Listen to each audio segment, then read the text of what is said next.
But जैसे Gen Z के generally traits माने जाते हैं, did you expect this kind of revolution और जो भी इसके लिए शब्द इस्तेमाल किया जा रहा है, तो सब्जेक्टिव है, आप जो भी कहें, पर प्रोटेस्ट या तख्ता पलट फ्रॉम जेनजीज नेपाल में जो हुआ?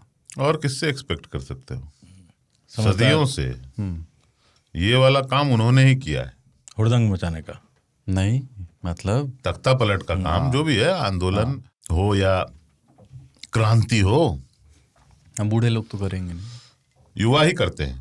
हमारे यहाँ भी युवा ने किया। नेतृत्व जो है कभी कभी वयस्क लोग दे देते हैं, पर ये काम तो युवाओं का ही है, क्योंकि जब ये इससे थोड़े आगे बढ़ जाएंगे तो फिर इनका घर होगा, नौकरी होगी, बच्चे होंगे, काम होगा, कुछ ना कुछ, टाइम ही नहीं होगा। इसीलिए चाहे बांग्लादेश हो, इंडोनेशिया हो, पाकिस्तान हो, या नेपाल हो, श्रीलंका हो, ये काम युवाओं का ही है, जिसे इस टाइप के जो युवा हैं उनको जेनजी कहा जाता है, जो 1997 से 95 से 2012 के लगभग तक जन्मे हैं। इस बीच में जिनका जन्म हुआ है वो आ गए। प्रॉब्लम मेन ये था ना कि खिड़की का बहुत इम्पोर्टेंस है। खिड़की का दरवाजा बंद कर देना, खिड़की खुला रखना वेंटिलेशन के लिए, ये बहुत जरूरी है। ये ओली ने खिड़की बंद कर दी थी, खिड़की बंद कर दी, दरवाजा भी बंद था, खिड़की बंद थी, उसके बाद तो दीवार टूटना ही है। साइकिल की छुच्छी से थोड़ी हवा निकलती रहे, हल्की सी। तो उनको भी अंदाजा था कि यार ये मूवमेंट जो सोशल मीडिया पे चल रहा है ये सड़क पे आ सकता है, क्योंकि सरकार के सूत्र भी होते हैं। तो उन्होंने कहा कि उसका इलाज उन्होंने क्या निकाला कि सोशल मीडिया ही बंद कर देते हैं, इसके पहले कि ये सड़क पे आ जाए। लेकिन फिर थोड़ी देर से आता पहले आ गया, क्योंकि वो देश ना बहुत प्लेग्राउंड है।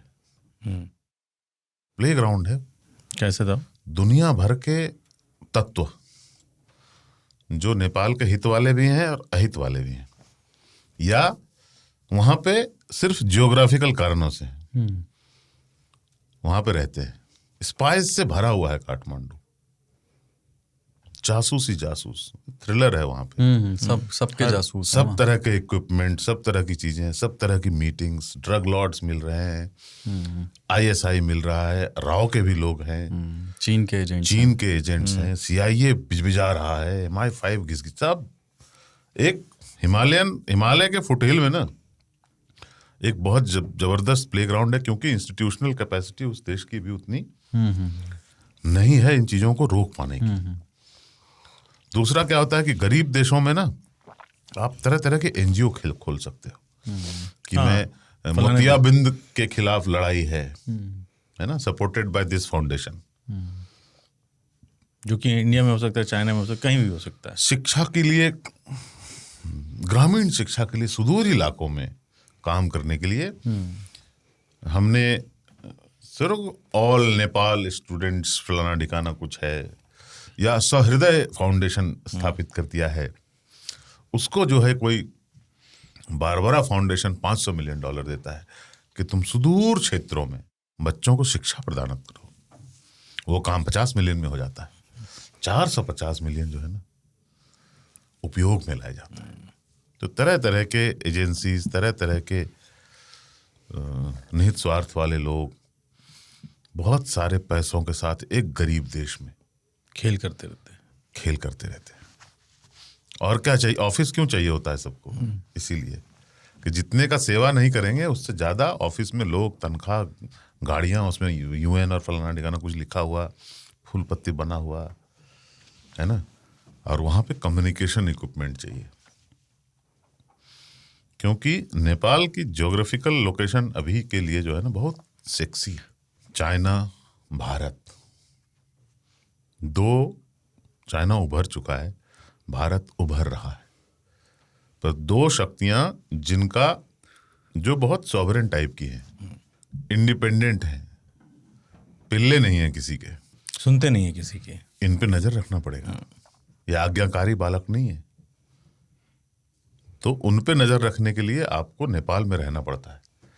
और नेपाल में अगर चाइना का ही पिट्ठू सत्ता में हो और वो हटे तो चाइना का दूसरा पिट्ठू सत्ता में आ जाए, और वो हटे तो चाइना का दूसरा पिट्ठू सत्ता में आ जाए, क्योंकि माओइस्ट रिवॉल्यूशन के तख्ता पलट के बाद वहां पे प्रचंडा हो, ओली हो, ये सब बनते रहते हैं प्राइम मिनिस्टर। तो ऑपरेट करने में जो है ना बहुत कठिनाइयां आती हैं। तो एक कारण यह भी है, यही एक कारण नहीं है, एक कारण यह भी हाँ है कुछ तो मतलब कि जेन्युइन उन्होंने माहौल देखा और उसको फाइनेंस किया।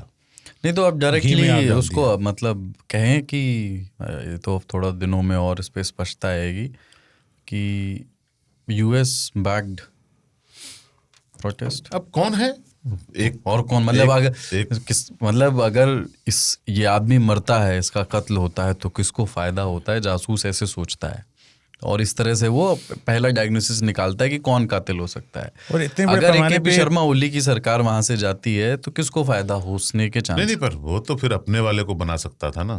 देखो नहीं अभी तो ये इंटरिम सब ये गवर्नमेंट है बहुत ना ही अभी तो। कॉम्प्लिकेटेड चीज होती है। ये कभी कभी हाथ से भी निकल जाती है हाँ मतलब वो भी है ना। ये कभी कभी हो सकता है हाथ से भी निकल जाए, पर उनका पर्पस सिर्फ इतना होता है कि उसको डिस्टेबलाइज कर दो। जस्ट अरे देखो बांग्लादेश में क्या किया। बांग्लादेश में हसीना उतनी हसीन थी नहीं, न मानी, ठीक है, हाँ, पर वो तानाशाह की तरह हो गई थी और लगातार चुनाव जीतती रही थी। उसके लोग बहुत मजबूत थे, उनका सपोर्ट पॉलिटिकल मिलिट्री सब उन्होंने सेट कर रखा था। तो सफोकेशन हो रही थी, बस उसको फाइनेंस करने के लिए एक बड़ी ताकत आ गई। उन्होंने उसको ऑर्गेनाइज किया, मदद किया, उसको उखाड़ फेंका। उसके बाद वो जो चाहते थे वो नहीं हो पाया, लेकिन डिस्टेबलाइज तो कर दिया ना। Now I have sent the country 10 years back. ठीक है, वो जब आदमी बुरी हालत में होगा तो भीख मांगना चालू कर देगा। एक चिट्ठी उनके नाम से, केपी ओली के नाम से आई है, उन्होंने ही हो सकता है लिखी हो। प्रिय जेंजी बाबू नी बेहेरो, मतलब ऐसा कुछ शब्द है वो। जेंजी लोग, जेंजी प्यारे लोग हों, इस तरह से नेपाली भाषा में। और उसमें उन्होंने लिखा कि मेरे साथ ऐसा इसलिए हुआ क्योंकि मैंने राम मंदिर वाला लिपुलेख और काला पानी का मुद्दा उठाया और राम के जन्म वाली बात। हाँ, उनका तो उद्देश्य है कि अप्रत्यक्ष भारत रूप से, समर्थक हाँ। तत्वों पे भी तुम लोग कुछ करो। मैं एंगर जो है ना बता रहा हूं, पर भारत समर्थित आंदोलन था ऐसा नहीं कहूंगा मैं अभी। भारत का कोई रोल नहीं होगा ये कौन कह सकता है? हमारा पड़ोसी है और एक तरह से पड़ोसी से ज्यादा है ना। हमारा कोई बॉर्डर नहीं है। हम मतलब लड़ रहे हैं लिपू लेक के ऊपर, पर हकीकत यह है कि बॉर्डर भी हमारा नहीं है। आते जाते हैं लोग, फ्रीली आना जाना होता है। वहां के लोग यहाँ रह सकते हैं, नौकरी कर सकते हैं, काम कर शादियां भी सकते हैं। होती हैं। शादियां होती हैं, रिश्ते हैं, बॉर्डर के पास तो होते ही हैं। पर ऐसे भी भारत के लोगों को वहां जाने के लिए कोई पासपोर्ट लेके जाने की जरूरत ना नहीं पड़ती। गाड़ी लेके जाइए, पर्ची कटा के अंदर चलिए। ना नेपाल के लोगों को यहाँ आने के लिए कटनी पड़ती है। तो हमारे लिए भाई से भी ज्यादा है वो। तो हमारी जिम्मेदारी भी है कुछ, और हमारा स्टेक पे भी है बहुत कुछ, क्योंकि हम दुनिया का प्लेग्राउंड है और हम उससे बाहर तो नहीं रह सकते ना। बिल्कुल, अपने को अपना इंटरेस्ट देखना पड़ेगा। तो वो एक पहलू है, पर बड़ा पहलू ये है कि असंतोष को वेपनाइज किया जा सकता है। इसलिए सरकारों को सतर्क रहना चाहिए।